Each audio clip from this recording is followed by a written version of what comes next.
everyone. This is John Daly. I'm here again with Bernie Goldberg for another episode of the No BS Zone. How's it going today, Bernie? So far, so good, John. How about you? I'm doing good, thank you. So we had a problem with the video last time, but as you can see, we are back in the flesh this week, and we know all of you are very excited about that, to be able to see us again. We didn't have any requests from anybody saying, let's just stick with the audio from now, it's so much better. So we're gonna keep with the video for now. So today we're doing a special theme episode, and that theme is free speech. It's a very important topic, of course. There have been many debates in this country over the years about which type of speech is legally allowed, what type perhaps shouldn't be allowed under certain circumstances. And there's also the big question of, should there be consequences for certain types of speech? There are many directions we can go with this topic, and we're going to start with speech on college campuses. Bernie, this is an area you recently touched on in your analysis of those pro-Palestinian rallies at places like Harvard. What do you see as the big issues these days when it comes to campus speech? First, let's set up the idea that there's such a thing as constitutionally protected speech, and then there's the spirit of free speech. So on college campuses, if it's a private university, even though they get federal funds, there's a spirit of free speech. I think that ought to include almost everything, unless it's an incitement to violence or basically everything. I'm a free speech purist in that sense.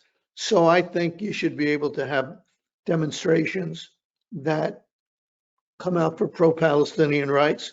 Hang on, folks. I think you should be able to demonstrate in favor of Hamas.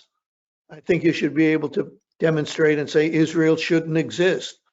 Saying killing Jews would cross a line. My concern is that while university presidents have said in response to complaints that these student demonstrators are blaming Israel for what happened on October 7th. A lot of university presidents have said, well, we believe in free speech. I'm pretty much left it at that. Here's my question. Let's say on the day after that racist gunman in Charleston, South Carolina, went into a church and killed 9 innocent Black people in a Christian church. Let's say the day after that, a bunch of white supremacists on a college campus that kept a low profile, because you can't be a white supremacist on a college campus and get away with it for long, but they kept a low profile. But on the day after this racist murdered in cold blood 9 innocent Black people, they decided to hold a rally that said, so what, it's only Black people, things like that. Do you think university presidents would simply say, we believe in free speech? No, they wouldn't. So in the case of the Palestinians, who are pretty much saying, in some cases at Harvard, for instance, that Israel is solely responsible for what happened on October 7th. No, I think that's right. And I believe you had quoted Ben Sasse, the former U.S. Senator, and he's currently the president of the University of Florida. Following the attacks, he issued a pretty strong condemnation of Hamas and said, as far as Israel protests go, this is the quote: "We will protect our students, and we will protect speech. Our Constitution protects the rights of people to make abject idiots of themselves. Right. If anti-Israel protests come, we will absolutely be ready to act if anyone dares to escalate beyond peaceful protest. Speech is protected, violence and vandalism are not." And I thought that was a pretty good statement, and it feels like he's pretty in sync with you. Is that right, Bernie? Yes, but the reason that statement jumps out, which it's an obvious statement, but it jumps out because there are so many other college presidents who don't have the courage, who, let's be honest, who are cowards. They're afraid of the pro-Palestinian organizations on campus. They don't want to get on the wrong side of them. So they simply say, well, we believe in free speech, where they wouldn't say that if black people were slaughtered. But when Jews are slaughtered and students on college campuses say Israel was responsible for it and praise Hamas, the cowards, unlike Ben Sass, the cowards who were university presidents say, well, you know, free speech is important and we believe in free speech. So what can you do? They're cowards. They're afraid of pro-Palestinian groups. I hate to say it's that simple, but it is. No, and I feel I should probably, before we get too much further into this episode, I should describe my broader view when it comes to free speech in this country. I think it might deviate a little bit from something you said, but maybe I'm wrong. Someone on this website once asked me if I view myself as a free speech absolutist. You said a second ago that you're sort of a free speech purist. But my answer to that question was no, and I'm more of what maybe one could call a First Amendment absolutist, and that I think people should be able to voice their views, including very controversial views, without the threat of being thrown in jail. There are of course exceptions and limitations even on that front, but I think how we interpret the First Amendment in our courts largely gets it right. But when it comes to speech from within institutions, whether we're talking about a university, a private company, a charitable organization, or something else, I do think an institution should be able to enforce, certain standards of conduct for representatives of their institution. I agree with you on the universities. I think we're pretty much in sync there. But I wanted to throw that out there as far as what, shapes my perspective. I mean, there are different, when you're out there saying something, in some cases on behalf of an institution or as a representative, I have no problem with that institution sort of taking somebody aside if they're saying something outlandish that would reflect poorly on the institution. What are your thoughts on that? We don't disagree at all. Okay. Because now we get into the question of consequences. It's one thing to have a government constitutionally unable to tell you that you can't say certain things or force you to say certain things. The First Amendment is pretty clear on that, except for I did a little research this morning. Incitement to violence, defamation. You can't talk about national security matters. Privacy, you can't invade somebody's privacy. Child pornography, obviously, and certain kinds of obscene speech in public places, and that's restricted. But that's constitutionally protected speech. The other speech, the spirit of free speech, corporations or things like corporations, they have every right to say, you don't believe in civil rights, or you think black people are inferior, or you think Jews should be slaughtered. You want to say it? There are going to be consequences because we're firing you because we don't want people like you working in our company. That's the difference between constitutionally free speech and the spirit of free speech. The spirit of free speech has consequences. You want to say something? Be careful. The company you work for or the agency you work for, if it's a charitable agency, they have rights too. And they have the right to say, we don't want you working for us. You give us a bad name. You're fired. No, I think those are very good points. But before we get too far away from the university topic, sort of another interesting twist on the Harvard story was described in a New York Times piece last week. A big Harvard donor named Kenneth Griffin, who I think he's given the university something like $500 million over the years, just a really wealthy guy. But he reportedly put pressure on the school's higher ups to speak out in strong defense of Israel, and also, which would sort of a denouncement of the 30 or so student groups that had rallied to condemn Israel over the Hamas terrorist attack. There were similar instances with other donors. Bernie, what do you think about donors leveraging their financial support of universities in this way? I'm 100% in favor of it. I know a little about the University of Pennsylvania situation. where a donor, a capitalist donor, said, I'm closing the wallet, closing the checkbook because of what you did. There's somebody I know personally, Dick Wolf, who is the creator of all the Law and Order series. Dick Wolf, they gave enough money to the university, I don't know how much, the University of Pennsylvania, his alma mater, that there's a center named after him. And he said, you know what, the president of the university, and I think it was the chairman of the board, should be fired, because until they're fired, there can't be any coming together on the university campus. And he closed his checkbook. This is the equivalent of companies saying, oh, you said something negative that we don't like. Okay, you're fired. This is how rich donors say you're fired. They close their checkbook. And I said 100%. I know it's a stupid cliche, but I'm 1,000% behind them. No, I am too.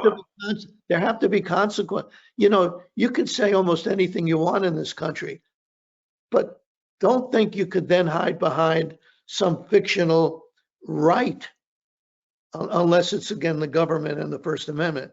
You have no right to say we think Israel was totally wrong for what happened on October 7th. You can say it, but you're going to be punished for it, because you can't say certain things just because you're a college student. And then, you know, as I said in my column this week, and then say, give me a puppy because I need to be consoled because they're yelling at me. No, you say certain things, there are consequences. You're a grown-up. You're an adult. You're an adult on an elite Ivy League college campus. Consequences are important because they're going to be important when you graduate. So learn it now. And when the university donors say pretty much the same thing, I'm all for it. No, I am too. I'm fine with private donors, really, to any organization, conditioning their financial support using whatever criteria they want. You know, that the heads of universities obviously don't have to cave to such pressure, and in some cases, depending on what it is, they shouldn't cave. But yeah, I have no problem with donors deciding not to fund an organization that they have serious problems with. That makes a lot of sense to me. Yeah, I guess the part that bothers me is why corporate executives, or I'm sorry, why college students or university presidents, why they think they can allow just about anything and then have either the donors or corporations that were going to hire some of these college students.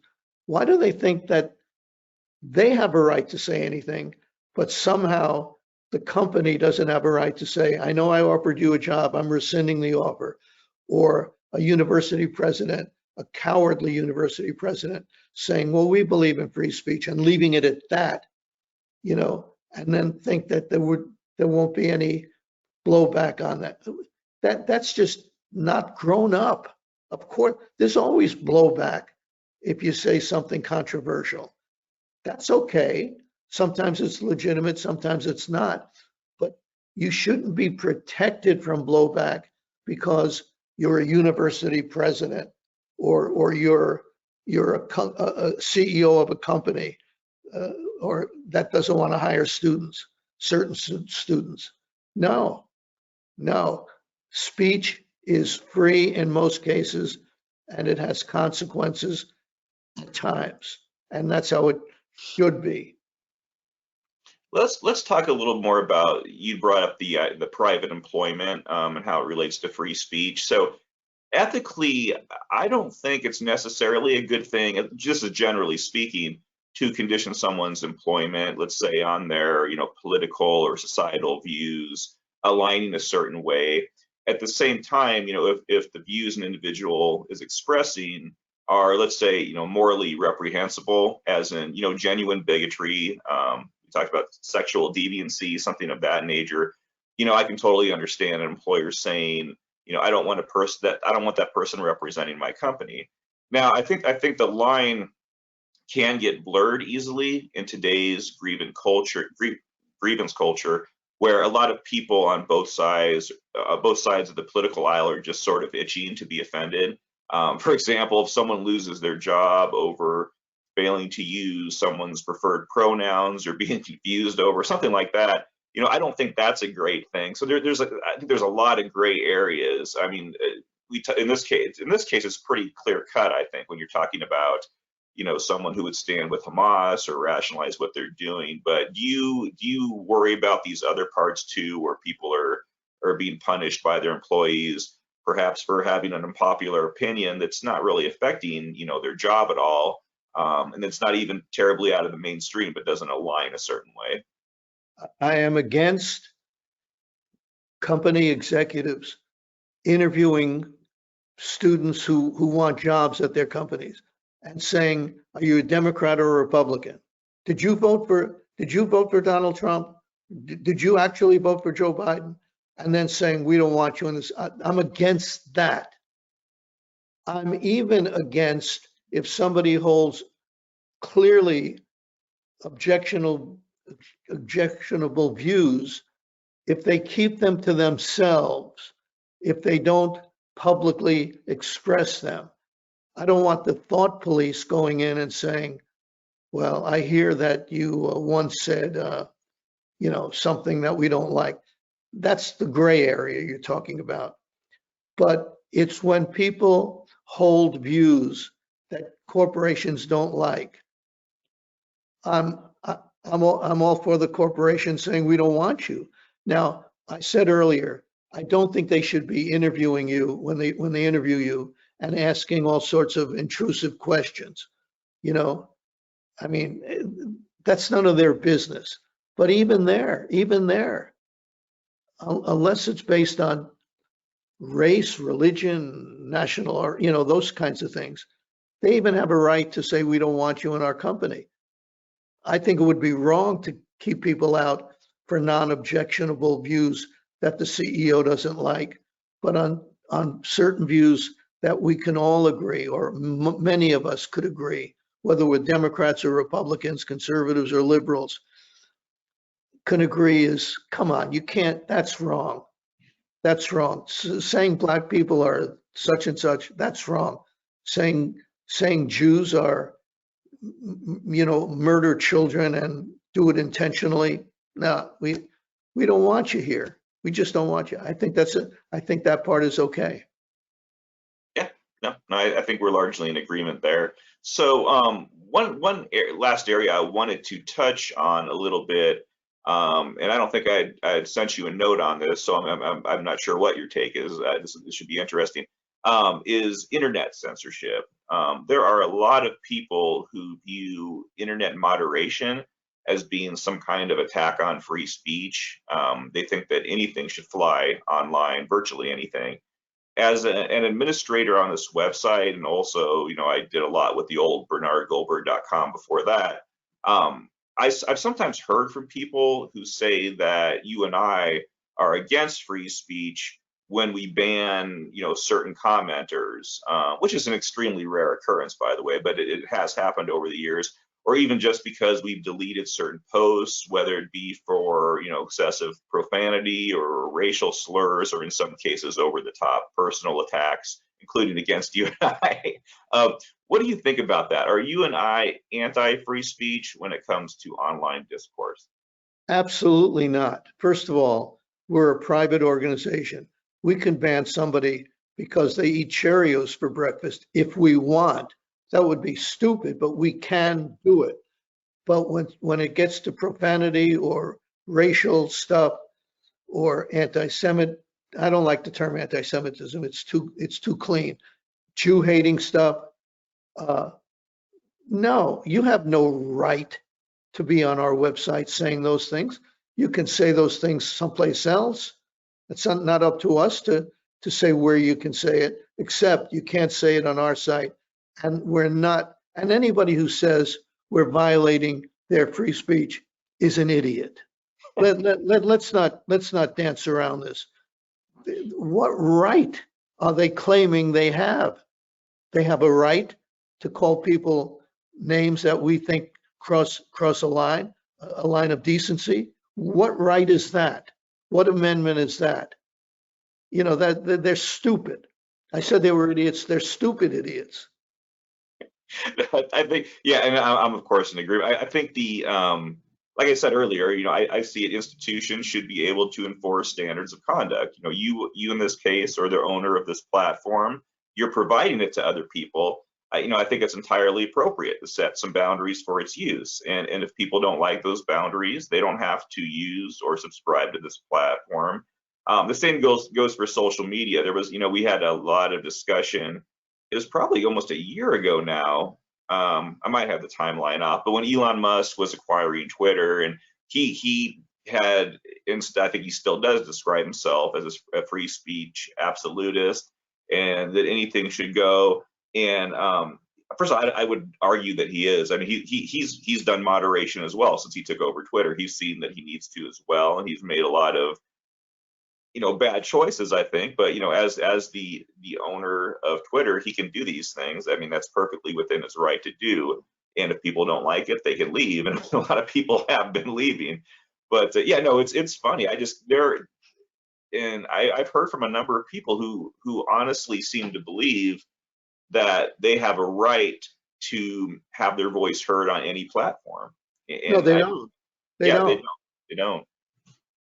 No, and I've like I said, we're very, very rarely have we banned an individual, from the comment section. We have, I sometimes joke with you, there's one guy I banned literally over a decade ago who still sends me emails all the time complaining about the ban. I mean, this is so much as my kids were little back then, when this happened. They're, in college and high school now, and these guys still complaining about it all the time. It's funny how personal it is for some people.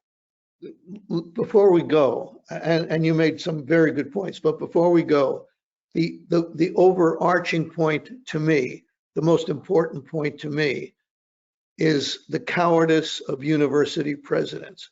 They will allow what we might consider hate speech, which another term I really don't like. They will allow all sorts of speech against Jews, but they'll never allow the same speech against Black people. They'll never allow a rally. They may allow a rally on campus because they have to, of white supremacists who are saying Black people are inferior or things like that. And they won't simply say, well, we're for free speech. They will condemn it. They will condemn, even if they say we're for free speech. But let's be clear, what these people are doing is reprehensible. This university doesn't support that, doesn't like that, doesn't want that, but they have a right to free speech. I'd be okay with that. But with Israel and with Jews, too many cowardly university presidents simply say, they leave out the condemnation part, and they simply say, well, we're for free speech, and that's how it's going to be. That's the part that bothers me. The double standard where it's okay to write off reprehensible speech with we're for free speech, but if it's against another group that you support, Black people, for instance, and I think you should support Black people on campus and every place else, then they would condemn it, and they might say, but we're for free speech. Even if they don't, they would condemn it.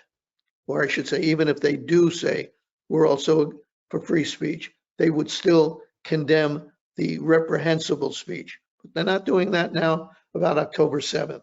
That bothers me because of the cowardly nature of these university leaders. Many of them, not all of them. Well, I think that's a good place to wrap things up for this week. Bernie, it's great. It's always great to join you. I want to thank everybody who's watching. Leave your comments in the comment section. I promise I won't ban you for those comments that you leave or delete them. We have, it's funny, ever since we went, to the pay model for in order to leave comments have been much better. I mean, just people who, it's the intelligence has risen, the dialogue has been good. But yeah, we always enjoy hearing from you. Let us know how we're doing. Let us know what you'd like us to talk about. Bernie, anything else you'd like to say? Yeah, one PS, one afterthought, and it's about the media. The media puts on demonstrations, and they should.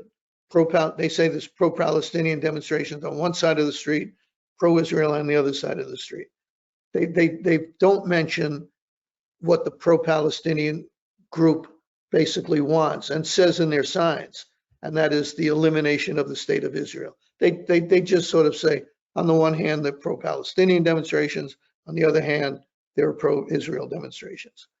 They would never cover the story the same way if on one side of the street there were neo-Nazis and on the other side of the street there were black civil rights demonstrators.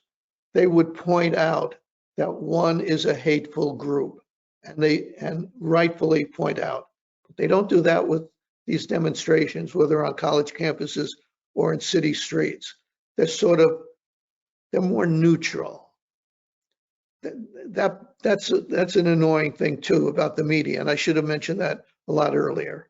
No, and just not to belabor this point too much longer, but when you were bringing that point up, talking about that just now, I couldn't help but think back years ago under the Obama administration when the Tea Party was a big deal, and you'd have all these rallies, and the media would seem to go through hundreds and thousands of people to finally find a sign somebody was holding up that could possibly sound bigoted, and they would basically frame that as the type of rally it was. So yeah, that was a complete sort of reverse of what you were just describing.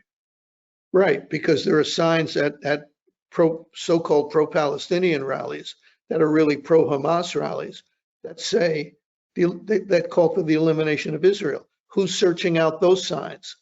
Yeah.